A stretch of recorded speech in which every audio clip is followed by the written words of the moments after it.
Part of this serie po ng ABS-CBN. Masaya. Feeling ko Gen Z ako Yeah, kakaibang role mo dito. Yes. At sabi mo nga, hindi importante kung malaki o maliit ang role mo binibigay. Basta yung, alam mo yung, Alam mo sa akin kasi, siguro dahil nung umpisa pa lang, sabi ko, ang pangarap ko lang talaga, support okay lang. Kaya nung di ba na Janice! naging bida ako, nung naging bida ako, very thankful ako noon. Mhm. Kaya kasi yung thinking ko ganun na hindi talaga yung, lahat puro bida ako. Okay, right, okay. Ngayon, kahit mabigyan ako ng maliit na role, na importante naman, diba, okay naman lahat yun, walang problema. Pero nagkataon nga na itong security guard na offer na role ko bago, malalim ko. revelation po kanina nung sinabi yung 8 years old pa lang pala.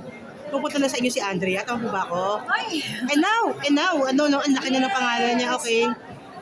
ang yung bata, nakakatuwa. Ang laki ng pinagbago, ang laki ng level up ni Andrea sa buhay niya, sa isip niya, sa galaw niya, sa lahat. Oo, ano siya,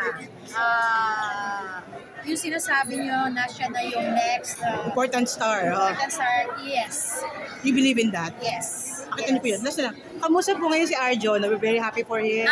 Hindi, kamusta po siya ngayon? Happy siya. Kayo po, kamusta naman? Happy ako. Magkaapo.